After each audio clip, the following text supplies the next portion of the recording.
Hi, I'm Jennifer Kavanaugh. This is Between Worlds for April 15th, 2021. I am going to share with you a dream I had 2 nights ago. I've been sitting with it for a little bit of time just to see if I was to share it or not.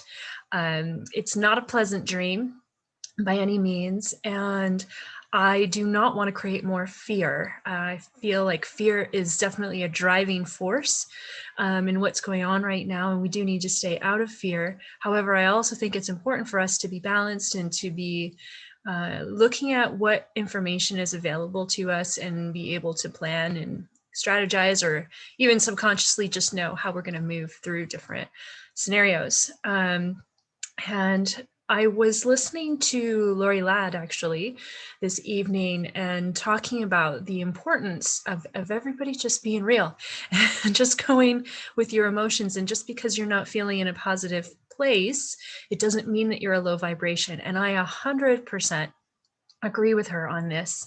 And it's something that I've been tracking lately too, that if you're sharing something that maybe isn't super happy or in a positive light, that there's this assumption that that means that you're of the dark. And that's not the case. You know, some of the most amazing light workers, healers that I know are so amazing because they can step into the dark and help others come out of it. And not be afraid of the dark, right?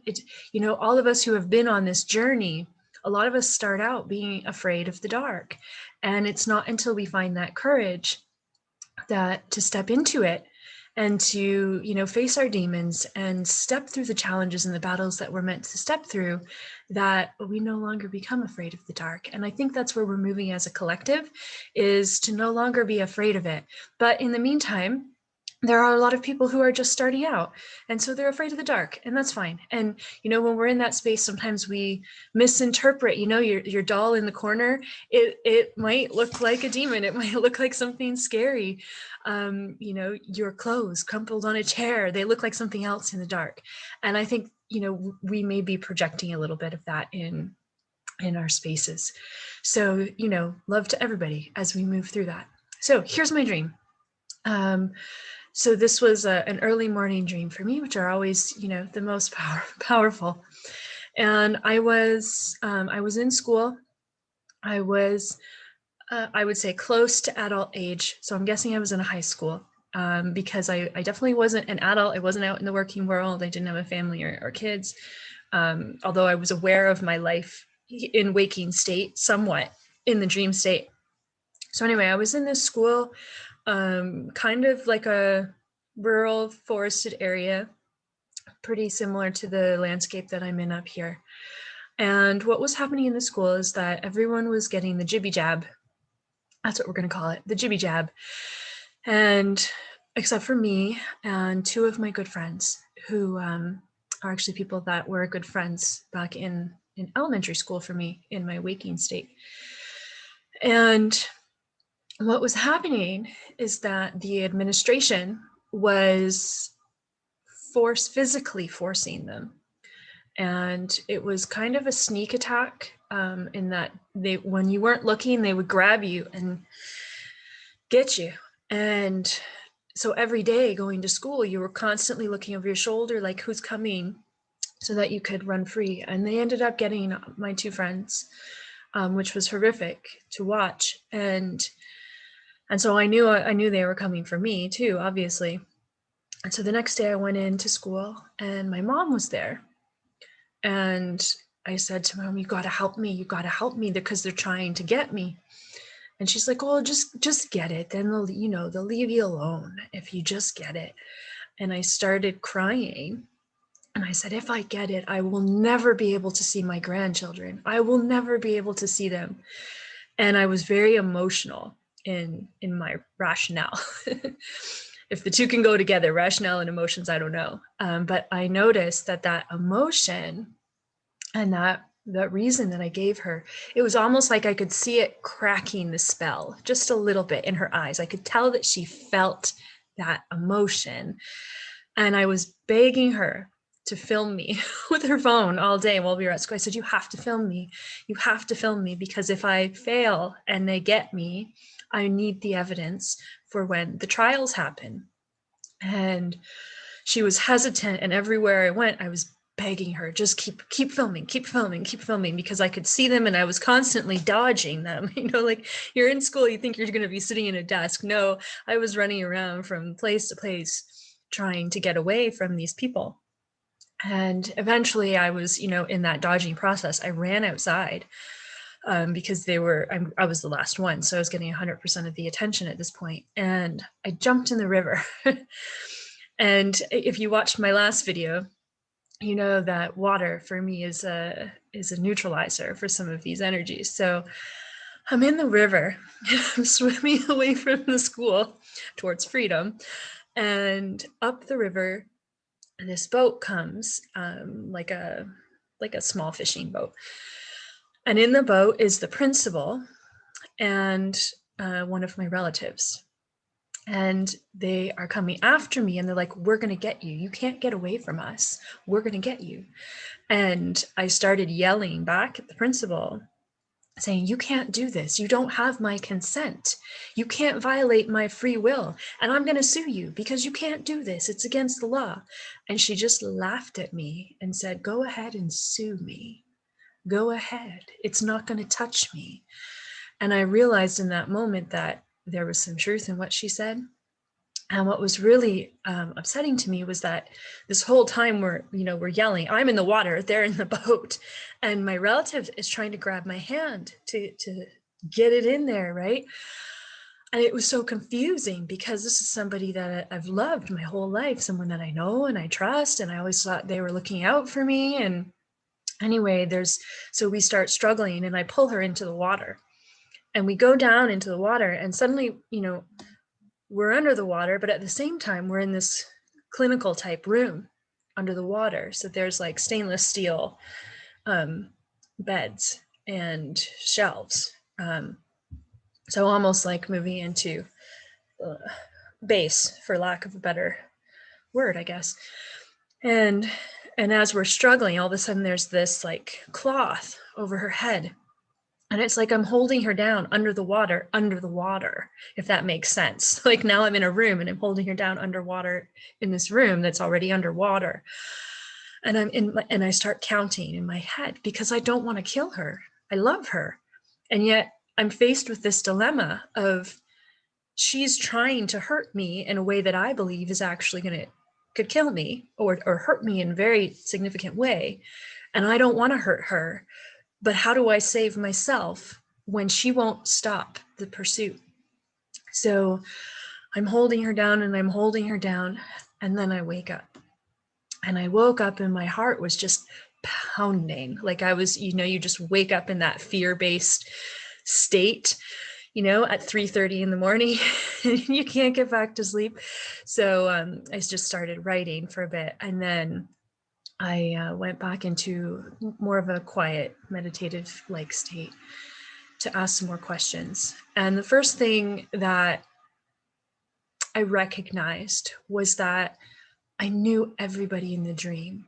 There was no like nameless person in a white coat that was doing this. It was all my family and my friends and my colleagues. It wasn't nameless people. It wasn't strangers. It wasn't strangers. And I think this is a very significant point. And for those of you who know, I think you can understand it without me having to explain it in great detail. But there is something there with the spell of the family and the friends and the colleagues and all these people that I know in waking state that were there in the dream state. And you could tell that it wasn't them, it was their body, it was their voice, even some of the mannerisms, but there was an energy that wasn't them, right? And that's where this idea of a spell kind of comes from. So I thought that was significant. And then where I was taken next is I was actually shown some other memories I have from waking state. One where we actually witnessed a fatal accident while traveling abroad, an image that you never lose from your mind. And how, we were literally probably milliseconds away from being pulled into that fatal accident. And for whatever reason, my husband just had the intuition to slow down and avoid it. And maybe there was some divine protection in that process too.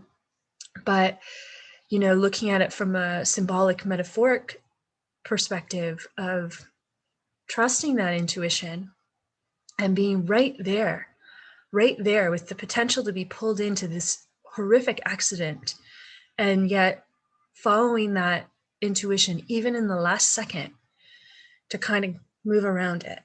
But even as you're moving around it, you're still forever affected by it, right? It's not like that moment, that memory, that essence, that energy, that emotion that's held in that moment ever leaves you. It's always there as a reminder, right? And the same is true now. And then I was, after that, we kept driving. We had a long way to go on this particular journey. And we ended up getting stuck in a traffic jam a few hours after that on our journey. And we were stuck there for quite a while because there had been another accident, another fatal accident. But this time we were way at the back. So we didn't know what was going on. We couldn't see what was going on. And so it's a different type of reaction because you're in the dark, so to speak. You have no idea. All you know is you're being held up and you don't know what's going on. You have no information. And I feel like that's relevant to right now too. There's these two aspects of being pulled into these dangerous situations because you're right there at the cusp of something, but then also being affected by things, maybe not directly, but indirectly. And the frustration and the anger and the emotions that are associated with not having any emotion or any information, I should say. And so, all of this is pertinent to what is going on now. And I did ask, is this something that's coming in the future? Is this something that's happened in another parallel? Is it a metaphor? Why do I have to see this stuff? What's the purpose of it? And, take it with a grain of salt, because who knows really these days. But I was told no, that it is happening somewhere in this world. And it has happened in some of the parallel timelines as well. I think many of us are playing out the different scenarios in the parallels. So what one choice might be here, we might choose the polarity of that in a parallel. And the reason that I've sat with this for a few days is I was like, well, it's more fear. And some of it was an attack on me to try to generate more fear.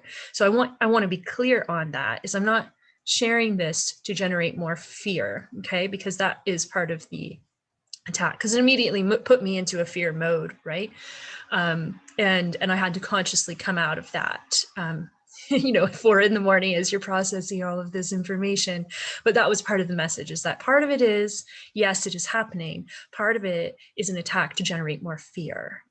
So it's both, right? And the question always becomes, well, what do you do with it? And I think that's why I'm shown these different scenarios of different accidents as well, is that, sometimes you have to swerve around it. Sometimes you have to wait. Sometimes you have information. Sometimes you don't. And I think it's going to depend on where we are in a given situation. And, if I can take anything away from it, it is simply be aware of your surroundings, and don't let your guard down right now. Just, pay attention to the people around you, pay attention to the dynamics and the energies. And above all else, trust your gut, trust your intuition, stay in your body, trust your gut, trust your intuition, because that is one of the most powerful tools that you have, right? And, it's maybe not a positive message, but there is part of me too that is also being aware of some of maybe those closer relationships where we maybe are more easily influenced, because energies can move through them, and it might not be them that's talking to you. It might be an energy that's moving through them. But because it's somebody that we know and we trust, sometimes it affects us more deeply, or we are not looking at it with the same discernment that we would with maybe a stranger or somebody that we don't know. And that's not to say that, you know, those people are bad or dark or any of that. It's not that at all, right? It's just a moment where an energy happened to use them. That's all, right? And so recognize the energy and still love the people. That's my philosophy. You know, you can look into somebody's eyes and you can tell if you're talking to their soul or you're talking to some other kind of consciousness or energy. And respond to whoever's giving you the hard time, and love the soul. Love that soul that's in your life, because that love that you share, despite whatever energy is coming through them, that's what brings them back into their body. So if they have partially left or they've partially moved to the side, as we've been seeing, to let this energy come in, you recognizing them and sending your love to that soul, no matter what you might be saying. Love isn't always, you know, it isn't always rainbows and kittens and pillows and cushiness. You know, sometimes it's hard. It will help them come back. And, you know, sometimes they just need someone to see them in there, you know, so be that person. Step into the dark, find your courage, you know, and learn how to navigate in the dark so it's not so scary, because when you aren't afraid, it cannot control you. So there it is. Take with it what you will, I guess, but give some consideration to some of those scenarios, especially if you've got little ones, to keep them, you know, to keep them where you feel is their best interest lies. So love to you all, and we'll see you all soon.